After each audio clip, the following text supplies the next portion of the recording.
Bismillahirrahmanirrahim. Assalamualaikum warahmatullahi wabarakatuh.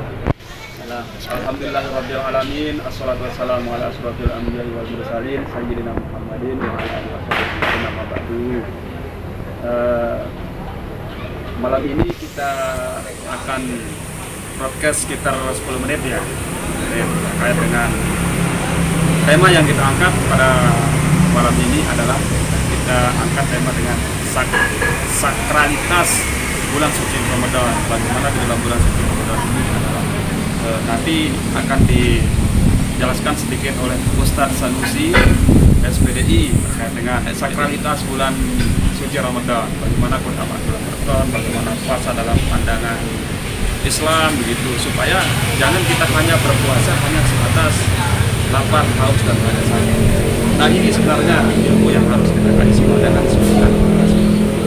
Nah, oleh sebab itu nanti akan dikupas tuntas oleh Ustadz kita, yaitu adalah Ustadz Sanusi SPDI. Semoga nanti ini apa yang disampaikan bisa kita dan kita jalankan, bukan hanya sebatas kita dengar melalui telinga kanan tapi keluar telinga kiri. Baik, langsung saja kita persilakan kepada Ustadz Sanusi menjelaskan.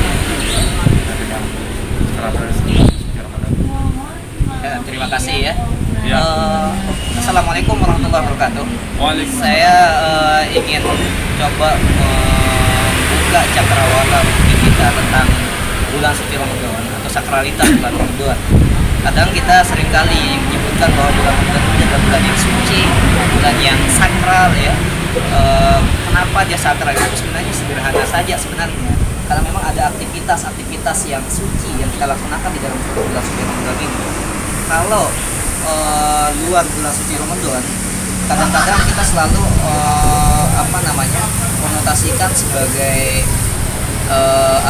waktu yang tidak kalah ya, artinya yang kalah kesuciannya, kalah kesakralannya ya, oleh bulan suci Ramadan ini. Sebenarnya semua waktu, tempat, ruang dan waktu itu menjadi suci ya. Ruang dan waktu itu adalah suci. Kenapa dia suci? Karena memang aktivitas manusia yang suci di dalamnya. Misalkan negeri Mekah, Madinah, misalkan Masjidil Aqsa secara historis memang itu adalah sebuah tempat yang pernah dipakai untuk melaksanakan ibadah-ibadah suci ya, yang dilaksanakan oleh para nabi. Misalkan bagaimana Nabi Ibrahim misalkan pernah melaksanakan haji bagaimana Nabi Ibrahim misalkan pernah melaksanakan haji di Mekah dan Madinah. Nah, kita juga bisa memanfaatkan bulan suci Ramadan ini menjadi bulan yang suci karena ada aktivitas suci. Apa di sana aktivitas sucinya? Oh, ternyata misalkan Allah menurunkan di dalam bulan suci Ramadan itu Al-Qur'an, Syahrul Ramadan, unzila fihil Qur'an, hudan linnas wa bayyinatin minal huda wal furqan. Atau misalkan di dalam bulan suci Ramadan itu ada aktivitas suci, di situ ada puasa Ramadan, puasa selama 30 hari gitu. Nah, bulan-bulan yang lain bukan berarti dia tidak bisa suci. Nah, artinya pembelajaran di dalam bulan suci Ramadan yang kita laksanakan itu kita Tuhan menghendaki supaya kita juga mampu mengimplementasikan apa yang kita laksanakan di dalam bulan suci Ramadan ini juga bisa kita laksanakan di luar bulan suci Ramadan. Kalau tidak bisa misalkan di dalam bulan suci Ramadan ini melakukan aktivitas suci, sama artinya juga bulan suci Ramadan ini akan menjadi bulan yang buruk gitu, bulan yang tidak lagi suci, bulan yang tidak lagi sakral karena aktivitas kita taruh kan misalkan contoh itu masjid itu kan dijadikan sebagai tempat yang suci karena memang ada aktivitas suci yang kita laksanakan di dalamnya. Kita beribadah, sholat, kita berzikir, kita beriktikaf, itu adalah aktivitas suci, ritual suci yang kita laksanakan sehingga tempat itu menjadi suci.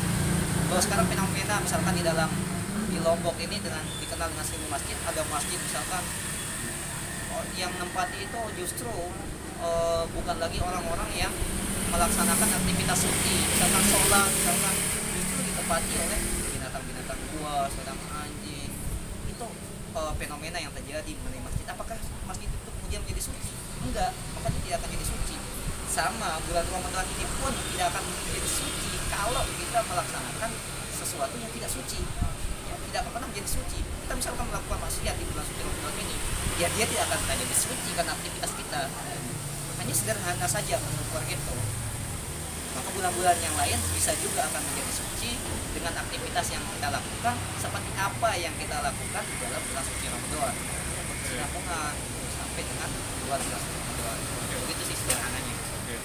Baik, tadi sudah jelaskan lebih dalam sama Ustaz Sanusi. Tapi ini dari netizen ya ada yang bertanya. Sering sekali pertanyaan ini yang muncul.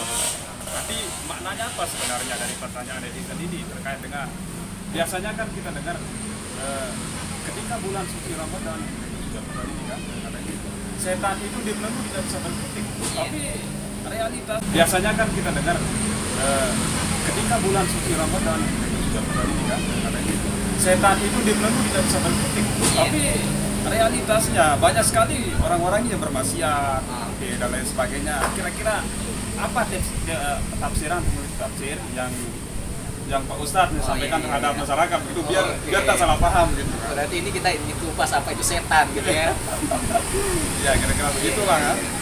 Iya, yang mengganggu dalam hidup kita ini, semua yang mengganggu dalam hidup kita itu makanya setan, maka itu adalah setan.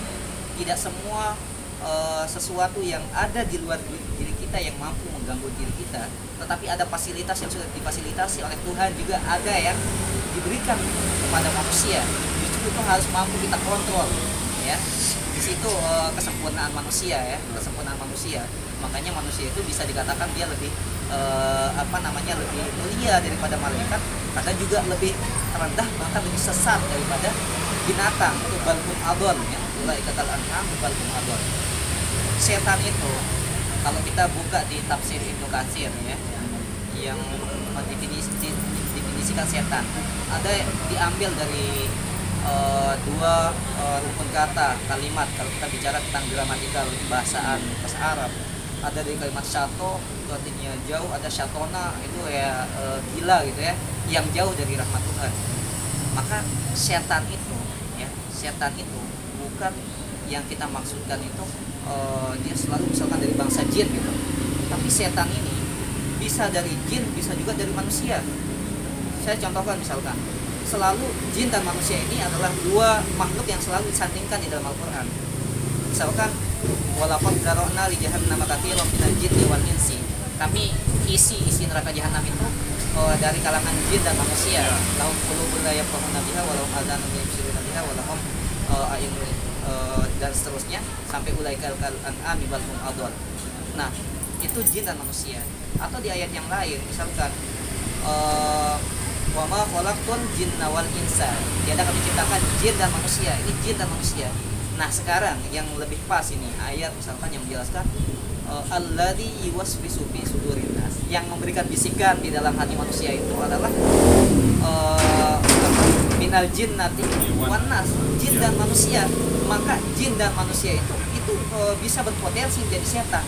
Setiap makhluk dari kalangan jin dan manusia yang jauh dari rahmat Tuhan, yang punya sifat jauh dari sifat dari kemanusiaan, maka dia adalah setan.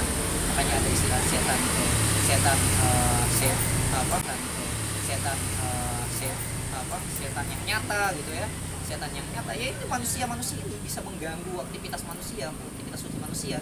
Ya jin juga bisa mengganggu, dalam diri kita juga bisa mengganggu, ya. Bahasa membelenggu itu. Nah, inilah yang kita perlu reinterpretasi maksud berarti daripada itu bahasa membelenggu itu hanya bahasa kiasan. Bahasa kiasan Bahasa ke depannya. kiasan aja. Jadi maksudnya terbelenggu itu orang yang melaksanakan puasa, dia belajar bagaimana mengontrol dirinya, mengontrol jiwanya. Dia membiasakan diri bersabar, membiasakan diri berbagi, membiasakan diri tawadu, membiasakan diri hal-hal yang baik itu dia biasakan, sehingga akan membuat terjauh jauh dari sifat-sifat yang lebih dekat membawanya kepada sifat-sifat kesetanan tadi. Nah, itulah yang maksud daripada hadis itu, bahwa jin itu terbelenggu gitu ya. Tidak jaa awwalul lailatin min ramadan sufidati syayatin, katanya dibelenggu jin itu. Memang jin setan itu dia dibelenggu, jadi tidak punya potensi besar untuk mengganggu aktivitas manusia selama di bulan Ramadan. Berarti ada dua unsur ini. Ah. Ada dua unsur, ada setan nyata dan setan tidak nyata. Ya. Ada dia dan manusia. Iya, dan manusia. Berarti kalau saya simpulkan ini terkait sebenarnya persoalan nafsu sebenarnya ya. ya bisa persoalan nafsu nafsu itu kita, juga ya, bisa menjadi setan. Tapi berhubung pemirsa, berhubung dengan firman dari tadi dia bilang waktu-waktu menutup. Oke, sampai di sini dulu proses kita. Nah, besok insya Allah besok malam kita lanjutkan bersama Ustadz Sanusi SPD ya. Semoga apa yang disampaikan tadi terkait persoalan sakralitas di bulan Ramadan ini bermanfaat untuk kita semua. Amin. Amin, amin ya rabbal alamin. Sekian, wassalamualaikum warahmatullahi wabarakatuh. Waalaikumsalam.